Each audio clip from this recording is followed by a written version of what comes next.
Assalamu alaikum wa rahmatullahi wa barakatuh mes chers frères et sœurs. Comme vous le savez, il reste environ un mois et demi avant le mois de Ramadan et nous allons voir ce que l'on doit faire sur le chemin de Ramadan. Mais avant de commencer, mes chers frères et sœurs en islam, votre soutien est très important pour l'avenir de la chaîne, car les vidéos sont de plus en plus limitées par YouTube et son algorithme, surtout lorsqu'il s'agit de contenu islamique ou encore de contenu concernant directement la Palestine, et donc de ce fait les vidéos sont mal répertoriées, et parfois elles ne sont même pas vues par nos propres abonnés. C'est pourquoi, pour le bon référencement de ces vidéos-là, il est très important de commenter, d'aimer et de partager un maximum afin qu'un plus grand nombre de personnes puissent avoir accès à ces vidéos, Inch'Allah. Ceci étant dit, commençons. Mes chers frères et sœurs en islam, lorsque l'on réfléchit sur l'univers d'Allah Azzawajal, le Créateur, on constate que toute chose est le fruit d'une consciencieuse organisation et d'une gradualité voulue par celui qui a créé les cieux et la terre à partir du néant, si bien qu'aucune chose n'arrive subitement sans préliminaire ou étape progressive. Par exemple, la pluie est précédée de nuages, la tempête est devancée par les vents, la nuit ne tombe jamais soudainement dans le monde des hommes. Quant au jour, malgré le fait que tous les êtres humains l'apprécient, il ne s'est jamais levé et ne se lèvera jamais subitement. Le fil blanc du crépuscule chasse progressivement le fil noir de la nuit. Et bien que le jour de la résurrection soit un jour décisif et sans pareil, Allah subhanahu wa ta'ala lui a donné des signes prémonitoires majeurs précédés par d'autres mineurs.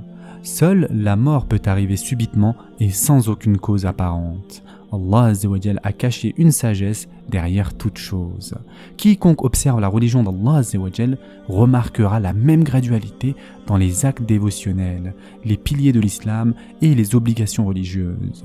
La prière obligatoire est précédée de l'adhan, n'est-ce pas? C'est-à-dire de l'appel à la prière et des prières surérogatoires, bien qu'elles soient toutes des prières. La zakat, quant à elle, est accompagnée d'aumônes surérogatoires sous toutes ses formes. Le hajj est comparable à la umrah. Le jeûne obligatoire de Ramadan est précédé par diverses formes de jeûne telles que le jeûne volontaire, le jeûne du lundi et jeudi, le jeûne du jour de Arafat, le jeûne du jour de Ashura, le jeûne des 13e, 14e et 15e jours de chaque mois lunaire, le jeûne des 6 jours du mois de Shawwal, ainsi que d'autres formes de jeûne que le musulman accomplit par désir et par crainte. Allah subhanahu wa ta'ala, par sa grâce, nous a frayé une voie pour arriver à destination du mois de Ramadan via les portes des mois de Rajab et de Sha'ban. Il n'est possible d'entrer dans le mois de Ramadan qu'à travers ces deux portes et il est difficile de réaliser ses objectifs pour le mois de Ramadan sans préparation, car celui qui veut voyager doit être autorisé à partir, sinon il demeurera sur place.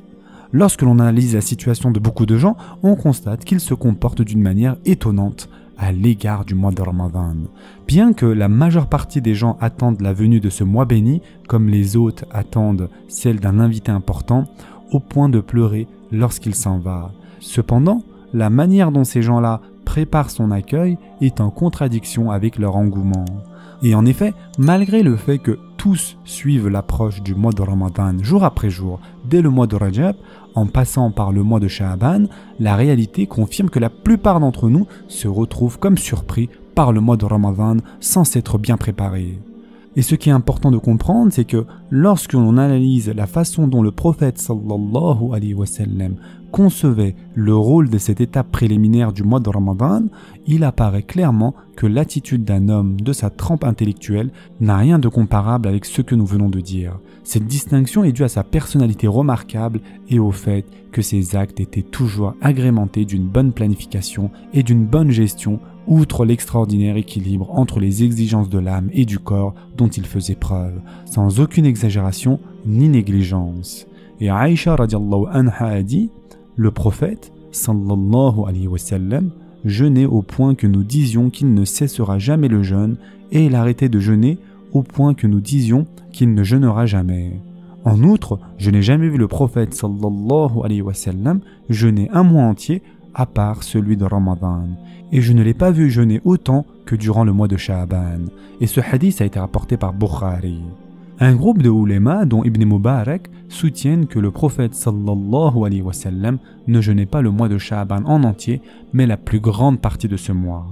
De plus, Oussama ibn Zayd radiallahu anhu a dit « Ô messager d'Allah, je ne t'ai pas vu jeûner autant que durant le mois de Sha'ban. » Le prophète sallallahu alayhi wa sallam répondit « C'est un mois que les gens négligent car il se trouve entre Rajab et Ramadan. Or, c'est un mois au cours duquel les actions sont exposées au Seigneur des mondes. J'aime jeûner pendant que mes actions lui sont présentées. » L'intelligence du prophète sallallahu alayhi wa sallam signale que la position du mois de Sha'ban, qui se situe entre deux mois importants, c'est-à-dire entre le mois sacré de Rajab et le mois béni de Ramadan, fait que les gens accordent plus d'attention à ces derniers et qu'ils le négligent. Cette perspicacité est la distinction des gens intelligents. En général, ils pensent comme les gens ordinaires, mais la différence est qu'ils sont toujours consciencieux et se souviennent de ce que les gens oublient.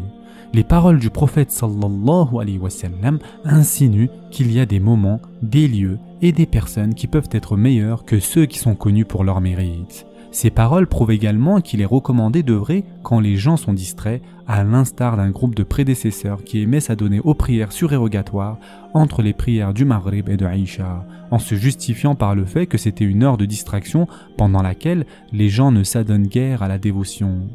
Il est également recommandé de glorifier Allah Azza wa Jal dans les marchés, car ceci est un acte d'adoration dans un lieu de détente, au milieu de gens distraits.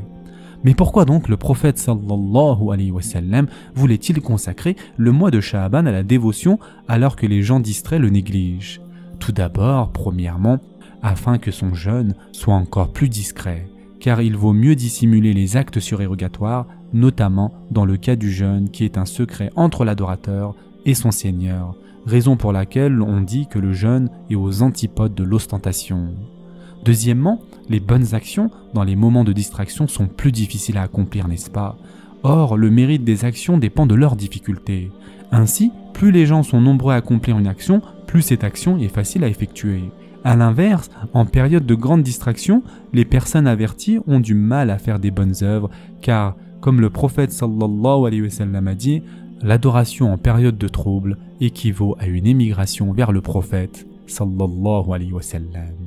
Et enfin, pour terminer, mes chers frères et sœurs, il est important de comprendre que le jeûne du mois de Sha'ban est une préparation au jeûne du mois de Ramadan, pour ne pas jeûner ce dernier avec peine, mais avec entrain et force. Étant donné que le mois de Sha'ban est le prélude du mois de Ramadan, on se doit d'y accomplir ce que l'on fait durant le mois de Ramadan, c'est-à-dire le jeûne, la lecture du Coran et l'aumône. Et enfin, comme l'a dit Salama ibn Suhail, on dit que le mois de Sha'ban est le mois des grands lecteurs du Coran. Ce sera tout pour aujourd'hui. En attendant, prenez soin de vous mes chers frères et sœurs et à très prochainement, Inch'Allah.